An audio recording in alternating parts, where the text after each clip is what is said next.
Hello? Okay. Sorry about that.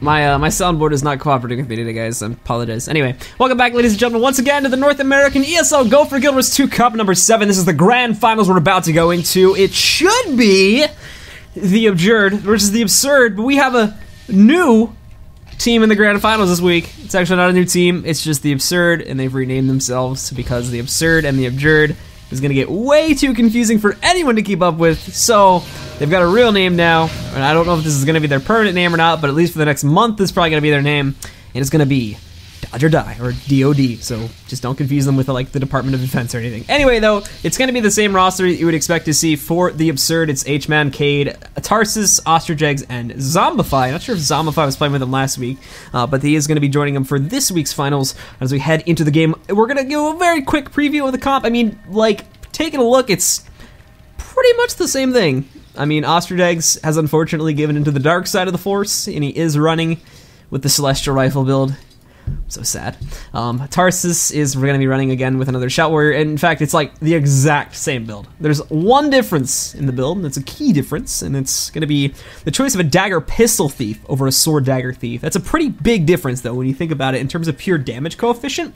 Cade running on a DP Thief is going to have, like, I would say at least twice the amount of on-command damage that a Toker will have at any given time. Their DP Thief has a huge amount of Spike Burst. It does lack the survivability, though, because it gets that extra damage. But in terms of the build itself, it's what everybody has come to know and expect from a Dagger Pistol build. There's no surprises there. It just is an interesting dynamic to note that as Cade is always preferred to play a Dagger Pistol style. I personally prefer to see Thieves play this style, too. I think the Dagger Pistol has a higher skill ceiling. I think you can do a lot more with Dagger Pistol compared to SD, where you... Granted, you could be a little bit more reliable with that spec. However, you are fairly limited in what you can do. With Cade, in terms of what he can do skillfully, the skies are kind of the limit with a DP build. So, be interesting to see how that works out. Anyway, though, beyond that, it's mirror comps, and we're going to see how it works. Best of 3 set, guys. First team to 2 points will take home $400 in top Go4 points, qualifying them for the monthly for this week. And second place will take home $100 as well as second place Go4 points. We're giving our teams a signal to ready up. And once again, we're going to take a quick preview of the map. Our first map, once again, is going to be the Forest of Niflhel. Hopefully, by the time we're done with the video, guys, we will be jumping directly into our first game. So let's get to it. Map 1, the Abjured versus Dodge or Die, over here in the Forest of Niflhel. Welcome to the Forest of Niflhel. In this conquest map, players will vie for control of 3 score-generating capture points. Additionally, on each side of the map, there are 2 bosses that grant 25 points and a bonus to all stats to the team that lands the killing strike. The first team to 500 points wins. Hold on to your points. And we're back in the game now, guys. We're not going to go to the map because we've got a triple cross coming out from the Abjured and from the DOD. We do have a double cross. No one spots anyone, though, and it is going to go off without a hitch there. 5-Gauge knows this is coming, though. Once again, for these high-tier teams on North America, this is an extremely predictable strategy. From the blue side, you've got Cade and Tarsus crossing over. Cade actually does get run over, though. He's going to be forced to evacuate very early there with his Shadow Step. Still gets hit with burning and bleeding, though, so as you can see, those bleeds are really going to hurt. You can immediately see that effect there really starting to take its toll because Cade doesn't have the uptime on dodging like Magic Toker has available. It really is going to hurt those guys. Meanwhile, back over here on the Henge node, we're going to see a slightly different approach taken from the guys on the Abjured. Still sending Phantom over to that node, but that's it. Only Phantoms on that node. The rest of them are fighting in middle, which means for the time being, at least, we are going to see, and apologies for blocking the vision there, but Cade actually gets gimped out in middle. Cade tried to transfer himself off that far node, but to no avail as that double gank comes out from the guys on the Abjured, taking him down. Very little chance for H-Man to get that full res off onto Cade. That does not look like it's going to be working at all. In fact, Cade is going to get run over here by Wakey. He's going to get knocked out, which means H-Man is the only remaining member here on mid for Dodge or Die,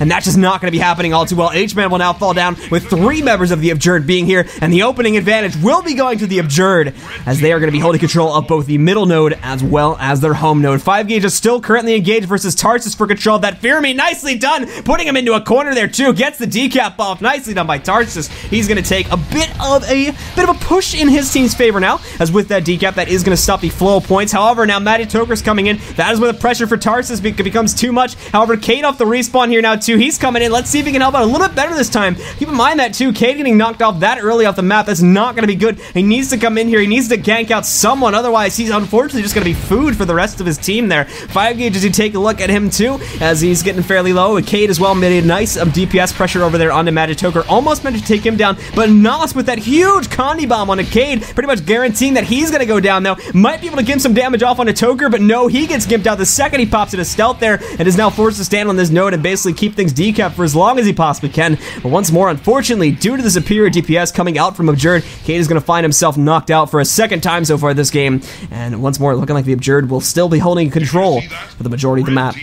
Blue team, a majority of their members have somewhat been pushed back over here towards the henge node. You've got Phantarem sitting here at the moment, just trying to keep them kind of secluded over here with both Ostrojeg, Zombify, and now H-Man as well. All three of them kind of being camped over into this area. You've got Phantarem along with four players from the Abjured here too. Big DPS coming off onto both Zombify and OX now to take both of them into the downstate. H-Man's also in the area, but he realizes the importance of holding on to their only remaining node right now, so he's going to immediately retreat back. They're not even going to attempt to go for a res, which is fairly smart when you consider there's 4 players from Abjured. It was basic math, granted, but still, obviously, their H-Man now has to take a huge brunt of the bursting, and I'm not sure if he can handle it here. Getting very low already. Nice corruption comes out there from Nas. That's really going to hurt H-Man. He's got no heals ready to go, and now H-Man falls into the downstate here now, too. Fans are trying to come over for a stomp, but it's not honest. He's not even going to need that. Banner attempt will fail from Anas Tarsus, and that's going to be a 3-minute plus cooldown, basically gone to the wind, essentially, giving them no impact at all. Very unfortunate indeed.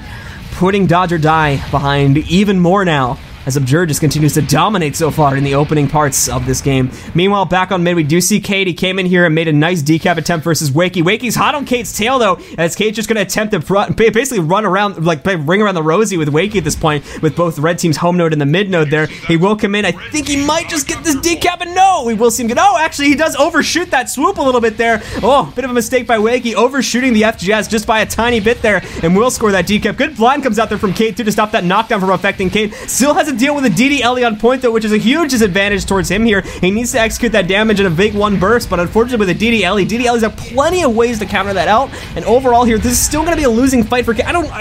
This is actually bothering me right now. I don't know why he's staying here, besides maybe to keep Wakey on node. He has to have known Toker was coming. They were obviously going to be losing the fight back over at the henge node there. There was no point, in my opinion, for him to stick around. He should have been going and moving to possibly support another team. But I mean, heck, he could have even gone for a possible steal on like Chieftain or something. Granted, that would have been a pretty risky take, but like, I don't know. I just don't agree with him 1v winning a DDLE. That's a very hard fight, specifically for him. If it was SD, it'd be a slightly different story, but DP, that's just not a good fight in my opinion. Anyway, moving back towards the middle as we check things that are going out there. Ostrojeg's being 2v1. It's just outnumbering all over the place. What's up with the rotations at the moment? Dodge or Die just cannot get any luck. They're getting out-rotated at every single turn, it seems like. Ostrojeg's now down back over here in the middle point too, with red team getting the stop off onto that. Meanwhile, back over here just outside the henge node, 5 gauge is down. There is some salvation now for the blue team as they are finally making some progress on this node over here, but they're so far behind at this point, 150 points down. They've got a lot of work to do if they want to get themselves back into this game, with Abjured still holding control of a double cap. Like I said, it's a whole load of work for Dodge or Die to get back into this one. And take a look at the big map for a second. They're already being split up here just by the rotations once more on the Abjured. 5 gauge has managed to cut off their warrior Tarsus back over here. We are going to see Ostrojeg come in and probably will score a decap on the mine, but the rest of them have already been secluded once again.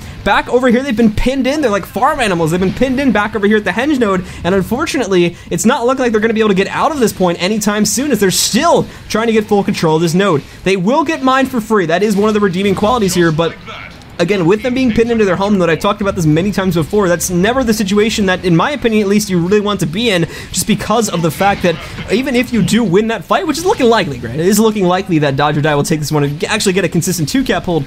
Even if they take this one, they're going to know where they're going over these next few moments. Regardless of where Dodge or Die goes after this one, it's going to be an obvious move, because even like the last player that goes down will have complete vision as to where they're all going. But take a look at this turnaround now coming out from the Abjured in the team fight. Cade goes down, Zombify goes down here too. H-Man's getting low. He's got 8 seconds until his water attunement swap. There's no way he's going to be able to survive this one. Nice burst comes out there from Magic Toker. H-Man will fall down. Tarsus coming in. He might have his banner ready to go by now, but he's just going to go for the hard res. He's trying to get him back up. Phantarem's the only player left. We do see Magic Toker rejoining this fight to try and save him, but it looks like Tarsus might just get the res off. So much DPS, but it's going to be enough, and H-Man gets himself back up into play now, but at what cost now, as there's 3 players from the side of the Abjured, and that's again just going to be far too much DPS for those guys to handle. H-Man will go down for a second time, and now Tarsus will soon be falling down, or H-Man will go down for the first time, and Tarsus Well, seconds after that, go down for a second time here too, and it's looking like Abjured might just be stealing this node away here too. Heading back up towards the middle node to check out that once again, you've got Nas along with the assistance of Wakey. They'll be forcing Ostrich off that node. Good corruption comes off, maxing the Connie corrupts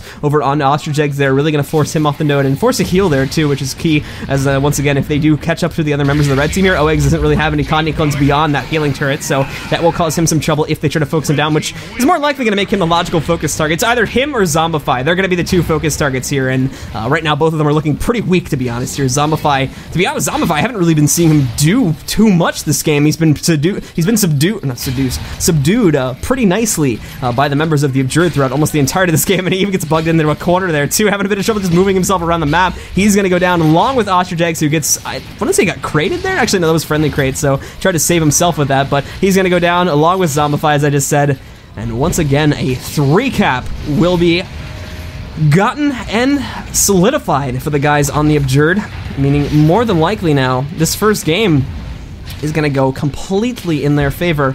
We're looking at a final score of something around probably 500 to 175 if things continue onwards the way they are. Now, there's no way, first of all, that DOD will come back in this game. There's absolutely no chance of that happening. Game 1 is definitely Abjured's favor, and in fact, the GG has been called by H-Man, so we are going to end it early. Yep, there you go. GG's from 2 out of 5 members, guys, so I will end the game there, and that'll be the end of Game 1 there. Abjured will take it. They'll be up 1-0 in this matchup, and only one more victory away from claiming, I don't know which number this would be for wins, but claiming yet another ESL Weekly Go4 Cup. So let's talk a little bit about what happened there in Game 1. To be honest, it wasn't, I do have to say, it was a small portion of it was fights. Like, fights were kind of back and forth. There was some fights that I think were going into favor of the Abjured. There were some points that were going into the favor of DOD. What really made the difference, at least from my observation, was rotation, specifically at the beginning and middle portions of that game. The Abjured had far better rotations than their opponent. Another key factor that I was noticing too was the Thieves. Cade, unfortunately, specifically at the beginning, was not having the best of luck with his positioning and just in general with his engagements there. Really was having quite a bit of trouble. I'm not sure if comms weren't calling incomings properly or something like that, but Cade got ganked at least 2, maybe even 3 or 4 times there at the beginning of that game, which left him ultimately useless to go for things such as backcaps. Granted, that was not a very backcap friendly game. There were not a lot of places where I think Cade would have had the option to go back cap. Cade was I have to be honest, Cade was in a really rough spot regardless of what he had chosen to do. I mean, you have to consider that one time that he was going on a 1 versus 1 versus that DDLE. I took a look at the map kind of after I said that, and I was thinking like, yeah, to be honest, he didn't really have many other options besides that. They had middle, and yeah, he could have gone for the big team fight, but that's always a big risk with a DP, just because when a DP enters a fight with a lot of AoE in there, which would translate to most big team fights, it's going to be a huge risk for him to jump into that, especially if there's not any players that have been progressed to the point where he could just jump in and get a one-shot off onto those guys. So Cade just in general was not dealt the best hand in regard to the options he had to rotate around. So that was a bit unfortunate for him, but at the beginning too, getting ganked out was definitely not helping his case. Beyond that, it really came down to, like I said, rotations and just the overall play coming out from these guys. Hopefully it's going to be a little bit better on map 2 as we're moving into Legacy in just a moment, but if it's not, man, we could be looking at a really quick finals going into the favor of the Abjured. The game is getting started though, guys, so we're going to play the video and we'll jump in immediately into Game 2. Let's get to it. Can DOD make their comeback, or will Abjured sweep the floor and continue their dominance, not only here in North America, but as currently the best team in the world? Let's get started, guys, with map 2 on Legacy. A throwback to Guild vs. Guild from the original Guild Wars. The legacy of the Bowfire has teams vying for control of 3 score-generating capture points. Locked away within each team's keep resides the Guild Lord. Killing the enemy team's Guild Lord will grant your team 150 points, potentially swaying the outcome of the match. First team to 500 points wins.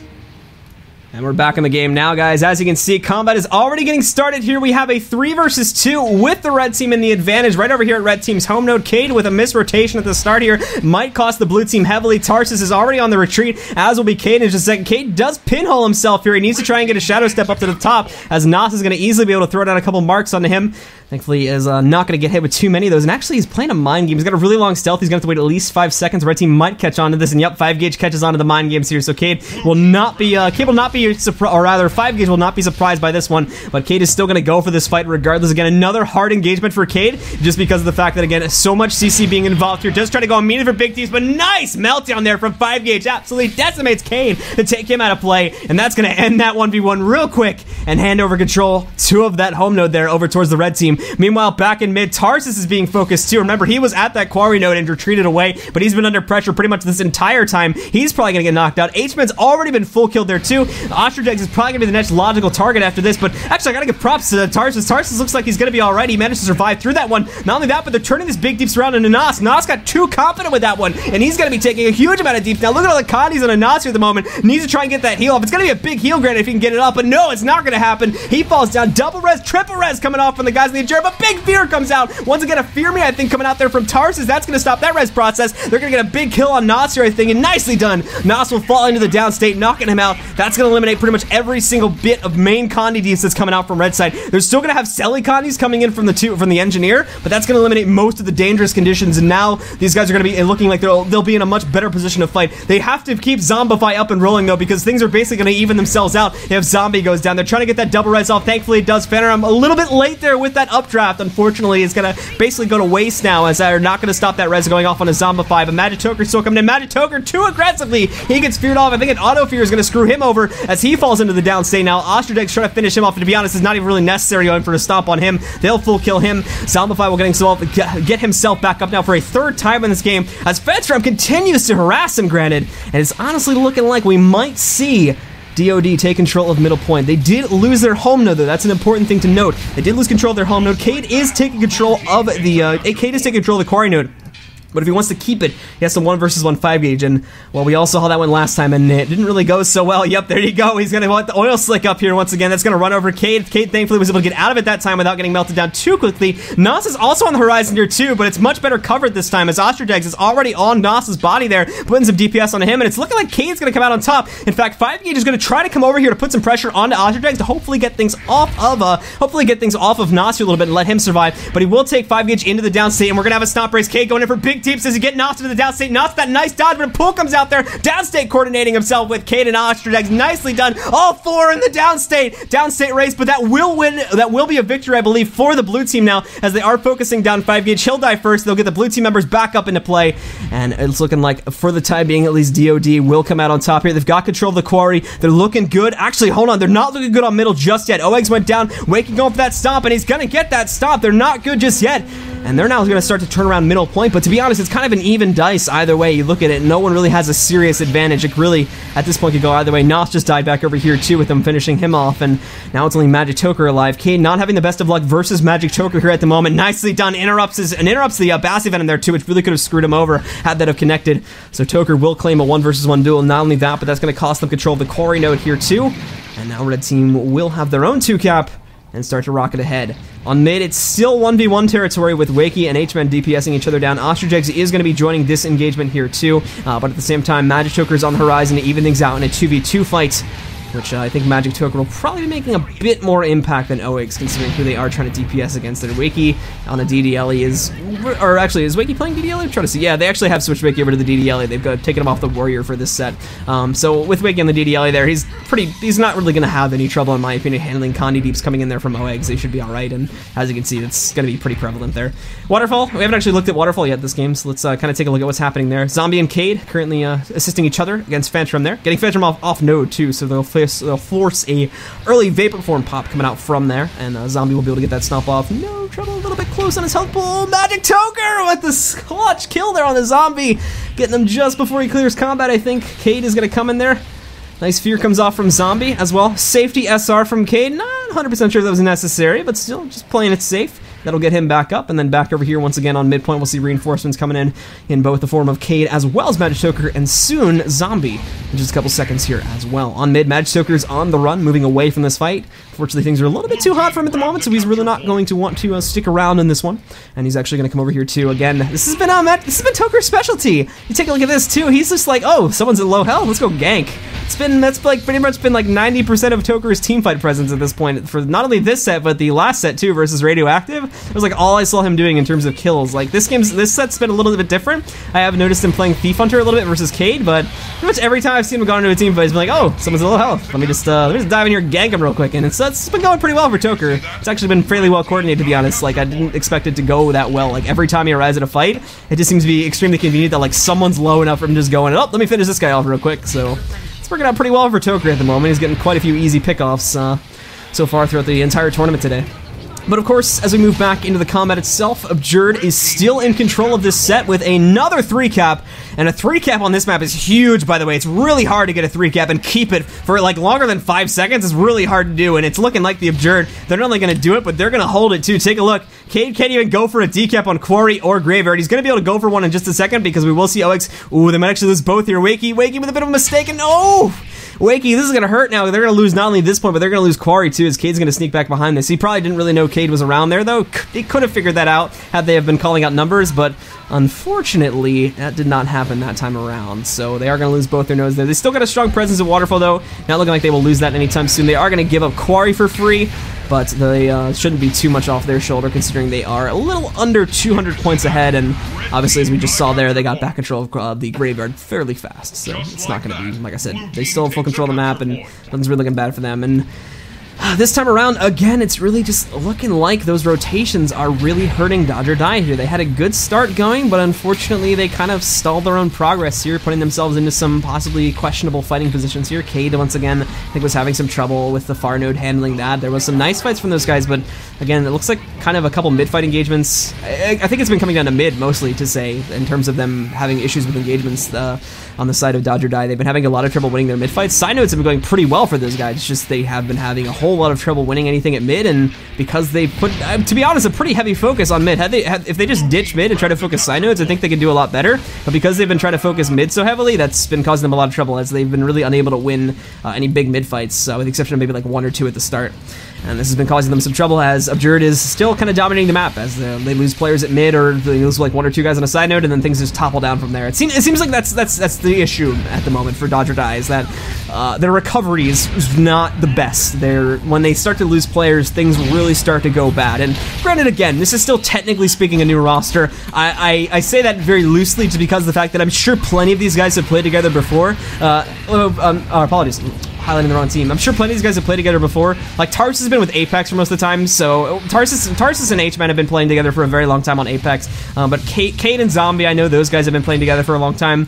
OEGS is a bit of an odd mix, personality-wise, in my opinion, to be playing with Cade and Zombie, but like I said, if they can make it work, it's going to be a pretty good combo. I just think they're at a bit of a disadvantage right now because the synergy is not there yet. They're still a fairly new roster. They haven't been playing together for a super-duper long time, and that could be causing some issues there, and that's why, like, the recovery is not so good. Is that something that a lot of teams aren't really thinking about until it becomes an issue for them. So hopefully they'll kind of, if things continue to go bad and if they continue to stay in this losing position, they'll take some notes from today. All right, so we had a bad time with our recovery. Like once we started to lose people, things got really, really bad from that point forward, and they just snowballed the crap out of us. And I think they can kind of sit back, take some notes on that, and hopefully come back next week with a much better plan when things start to go badly, as I think that's been the main issue for the guys on DOD at the moment. I mean, don't get me wrong, we've seen DOD win quite a few team fights in their own favor. It's just been, unfortunately, when DOD starts losing like fights, they aren't really too good at recovering as compared to the Abjured. When they lose stuff, they get back into the fray pretty darn quickly.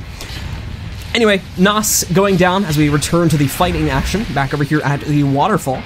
Zombie. Actually, no one go for a hard stomp just yet. They're going to try to take out Fanta here first. Pretty good choice, in my opinion, as, again, Fanta is, if they just leave him alone, he's just going to recover and get his heals off, and that'll just make him even more of an annoying target to take down. I'm going to be honest, leaving Zombie there to be the player to take him down, Zombie might go down, but thankfully he's got a heal available, and I don't think Fanta... No, Fanta's going to try to go for the kill, so that'll force the heal on Zombie, but once again, it's not like he's going to be within danger in the next 20 seconds, so he's going to kill Finta, and then those guys will get control of their waterfall bag. But with them sitting a little under 150 points behind, it's still going to be a very hard comeback for DOD to make, even with them getting control of this 2-cap right now. Abjured still has a pretty daunting lead, and with the way most of these fights are going, it's going to take them a pretty stern amount of effort. It's not impossible, don't get me wrong, but it's definitely going to be tough.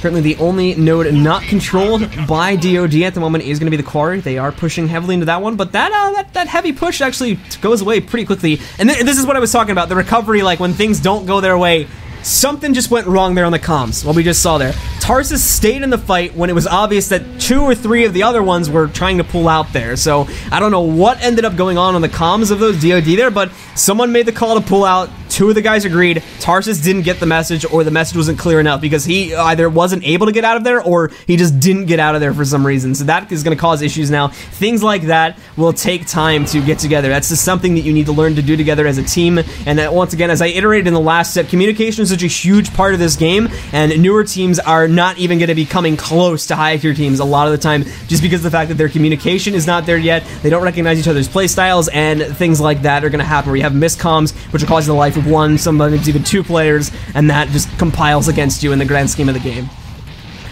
As we move back towards mid, it's looking like we might have another semi-large mid fight. We do have as well a 1 versus 1 currently going on between Nos and Cade.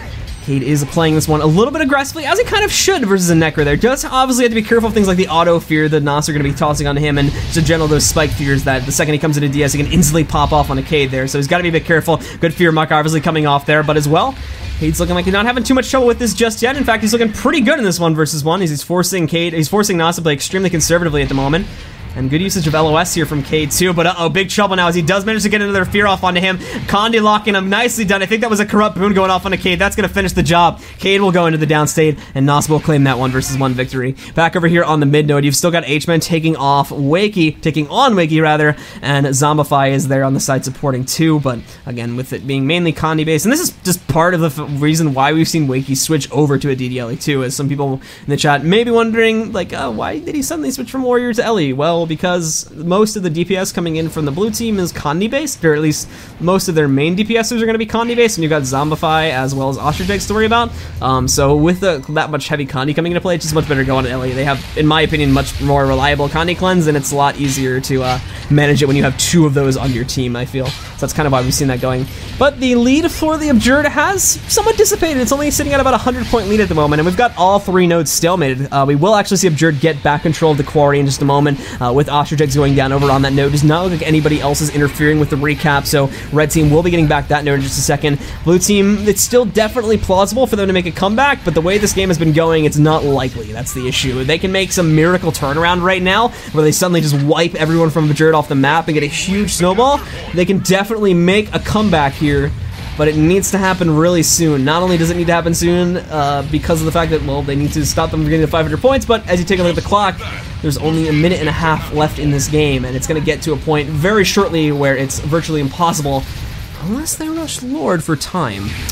The thing with Lord, though, is that it does favor Abjured in regards to both teams rushing it. So if there is a kind of mad dash for Lords on both sides, DOD will take longer to kill it because they're more Condi-based deeps. However, Cade might be the kind of... Cade might prove me wrong there, too, because sometimes I underestimate the amount of damage DP can do in a Lord fight, so I'll have to wait and see. To be honest, though, with how scattered both the teams are at the moment, a Lord push, at least from DOD, is looking a bit unlikely, but no, they're gonna go for it. OEGS and Cade pushing in. This is the problem, though. They're so split up. This is such an obvious move at this point that I just don't see this happening too well. 2-cap being gained now from the Abjured. They've already got the 2 versus 2 evened out. We've got people on the way as we see OEGS going down there, by the way. Tarsus is on the way. H-Man can't come. Zombify is trying to maneuver the way around. There's no way Cade's gonna 1 versus 1 the Lord, especially when he has pressure coming in from Wakey. No, this is not happening. There is no way in heck Cade's going to be able to pull this off. Even with assistance from Tarsus, I do not see this Lord push happening. I'm pretty sure that it's going to be 2-0 for Abjured, and they'll take this cup. Yeah, Cade can't even engage. Cade goes down, unfortunately. Yeah, like I said, that was a very predictable Lord push. Not surprised at all that we're going to see it fail here now. And with only 20 points remaining, I actually don't think we'll even see the end of the game. It depends on if they get it. Yeah, if they kill Tarsus, they can end the game. But it looks like they're going to end it with just a couple seconds left on the clock. Lord is engaged, but there's no way that thing's going to die, guys. So congratulations to the Abjured. They're going to take yet another ESL Go4Cup, claiming the victory once more in North America and continuing their dominance. They'll be taking home $400 as well as top Go4Cup points for today. As for DOG, they put up a good fight, but unfortunately they'll be taking home 2nd place and 2nd place qualification points for the monthly. Pretty good set though, guys, once again, but Abjured will continue to hold their lead, and to be honest, I think that's going to be the way things are for, I would say, at least another week, maybe even 2 weeks at this point, because what's happened at the moment specifically more in North America. It doesn't really happen in EU. In fact, it hasn't happened in EU at all. But from what I've seen at the moment happening, it's very similar in North America to what has happened with the roster shuffling to kind of what you see at the end of the International for Dota 2. You see a lot of teams kind of mixing up after the International just because, like, big tournament, things didn't go so well for these people, so we want to kick them off, or we want to, this guy, we want to bring them on because we've seen him play and we think he's really good. Things like that happen throughout the qualification course, and I think that's basically what we've seen now. So we're kind of in that shuffling phase. Abjured is that's the first person to kind of come out of the rubble of all that shuffling. That's definitely it. Abjured, now, again, they've only changed one player out of the roster, but they're pretty solid after that one, and I think that probably is going to be looking like a pretty strong team to see qualify for Boston in a few months. As for DOD, they've still got some work to do. I'm still a bit hesitant on actually believing in that team working. Not even just like skill wise, but I'm kind of hesitant to see that team work personality wise. There's a couple issues I could see surfacing on that team, which I think might break it up pretty easily. But only time will tell with that one, and we'll kind of have to wait and see. Other than that, we could see some new teams surfacing out here too. You have to remember there's still the Subkitty area of the player base too, where you could have like Subkitty, Reevesy, K-Pod, a lot of those guys, Muffins, that whole group could kind of resurface here too with the team, and those guys could come back and kind of start swinging too. There's a lot of factors, and it'll be interesting to see how the North American scene develops over the next few months here as we get closer and closer to the qualification for WTS Season 2 and the Grand Finals, of course, which will be in Boston in early March. But still, a very good set for today, guys. Thank you all once again for tuning in. Don't forget, this cup happens every Sunday. The European version of the cup starts at 10 a.m. Eastern Time, 7 a.m. Pacific, or 4 p.m. 16 CET.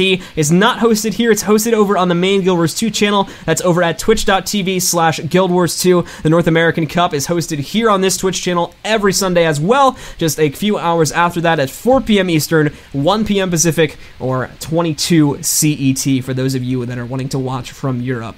Other than that, guys, just as a bit of a reminder, there are also weekly amateur level cups being hosted by both ESL in Europe and Mizpedia in North America. If you guys want to sign up for those, you can go ahead over to, if you're a North American player, go ahead over to battlefy.com/Mizpedia, or if you're on ESL, you can sign up at the same place where you sign up for these Go4 Cups over at play.eslgaming.com/guildwars2. I think that's the correct link. It might be slightly different than that, but it should be all good. And one more reminder too, this empty box, am I right? You could be in this box, because we need a new North American-based caster. You can be in EU, but just keep in mind that we're looking mainly for someone to fill this box specifically at the moment. Someone who can be here like every Sunday and cast with me specifically on these Go4 Cups, possibly some amateur-level cups too. So if you guys are interested in that, go ahead over. There is a news article, which I think they just posted earlier, so it should probably be within the first 1 or 2 news articles. Go ahead and over to the ESL website for more information on that, and you can go ahead and apply if you are interested in becoming a Guild Wars 2 caster. Other than that, though, folks, once again, thank you all very much for tuning in, and we hope to see you next week at the North American Guild Wars 2 ESL Go4 Cup. It's a mouthful. Number 8.